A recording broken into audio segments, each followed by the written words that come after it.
Essa semana me pediram para falar sobre um tema bastante comum no consultório do médico de coluna, que é a espondilolistese lombar, ou escorregamento de uma vértebra sobre a outra.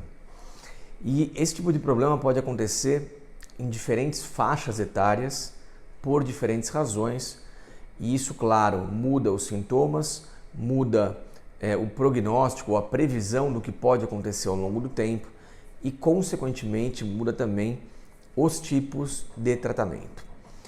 Eu sou o Dr. Alberto Gottfried, médico ortopedista, especialista em cirurgia de coluna, e, como eu disse, vamos falar aqui hoje sobre espondilolistese.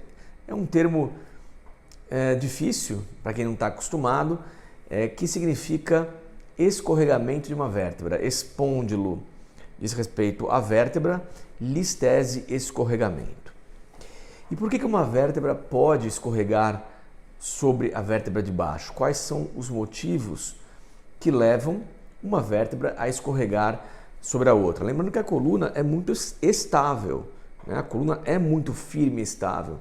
Isso permite que a gente tenha uma vida normal, ande, sente, levante, faça esporte, pule, alongue e tudo mais, e ela continua ali firme e forte, uma vértebra empilhadinha sobre a outra. Entretanto, existem algumas situações que fazem com que essa estabilidade seja prejudicada. Ou seja, cria-se uma instabilidade mecânica, certo? Que faz com que uma vértebra comece a escorregar sobre a vértebra de baixo, que é justamente a espondilolistese. Para fins didáticos, eu vou dividir aqui em dois grupos principais, que são as crianças com espondilolistese, ou seja, indivíduos em desenvolvimento esquelético e ganho de altura, consequentemente, e os idosos que escorregam por outra razão. Então são duas populações diferentes, distintas, que têm um problema com o mesmo nome, espondilolistese, escorregamento vertebral, mas com causas diferentes. Pois bem, por que a criança então desenvolve isso? Na criança, o mais comum é acontecer da vértebra ter uma pequena malformação óssea, como se fosse uma fratura, tá? A gente chama de espondilólise ou lise, como se fosse uma fratura que não cicatriza, e essa fratura fica justamente num ponto que serve de apoio de uma vértebra em relação à outra, como se fosse um freio de uma vértebra sobre a outra.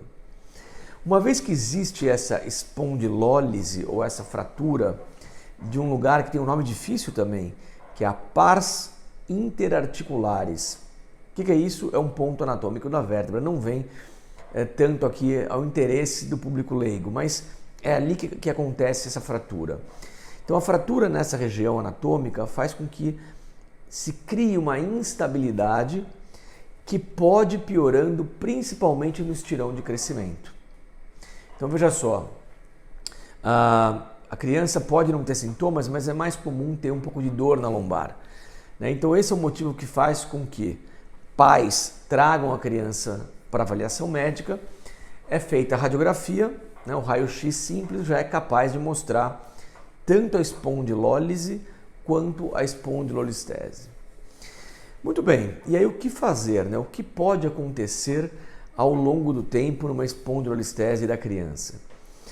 O principal risco, que é o motivo pelo qual nós monitoramos essa criança durante o crescimento, é esse escorregamento cada vez piorando, escorregando cada vez mais. E isso acontece justamente na fase do estirão de crescimento. Então, de tempos em tempos, nós convocamos a criança para ser reavaliada e para fazer exames radiográficos novos. Por quê? Porque a gente sabe que em crianças, escorregamentos acima de 50%, ou seja, uma vértebra andar pelo menos metade do tamanho da vértebra de baixo, é muito ruim no futuro para essa criança.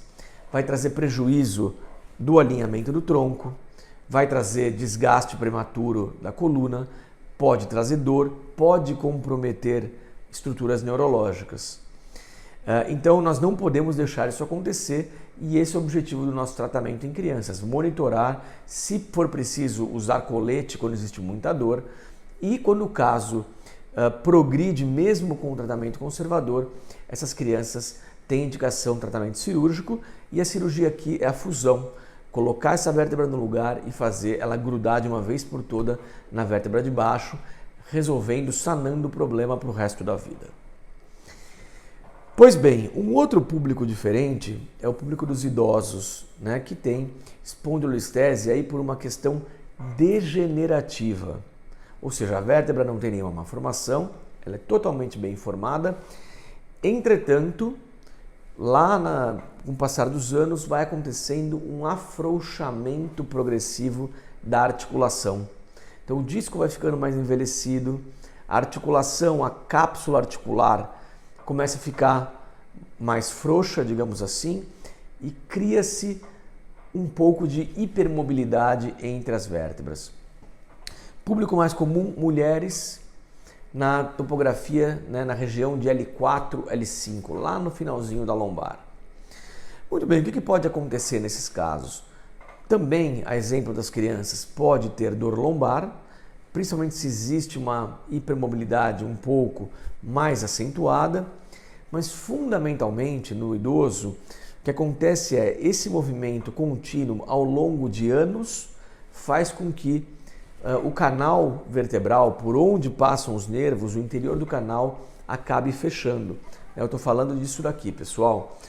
Então uma vértebra começa a movimentar a mais do que deveria, e esse espaço por onde passa o amarelo, que é o nervo, né, o canal vertebral acaba entupindo, que é a estenose do canal lombar.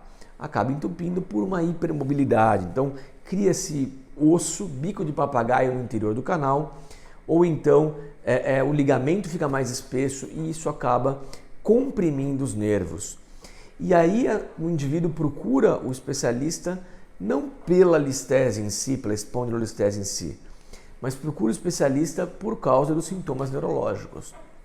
Dor na perna, sensação em peso, dificuldade para andar, anda um pouquinho, tem que sentar, anda mais um pouquinho, tem que sentar, porque se fica de pé, tem formigamento e tem peso, dor nas pernas.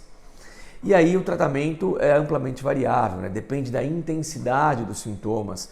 Sintomas mais leves respondem bem à fisioterapia, medicações, por vezes infiltrações na coluna, mas os casos mais severos, os casos mais importantes, onde não foi conseguido o êxito com o tratamento conservador, são passíveis de tratamento cirúrgico, frequentemente no idoso, só a descompressão do canal quando esse escorregamento não é acentuado já é suficiente. Isso pode ser feito de maneira mini-invasiva, por vídeo ou por microcirurgia, mas quando o escorregamento é grosseiro, a exemplo da criança, o tratamento cirúrgico deve envolver a fusão, que é a colocação de parafusos e fazer com que uma vértebra cole, grude na vértebra de baixo, e aí esse problema da instabilidade fica resolvido em definitivo.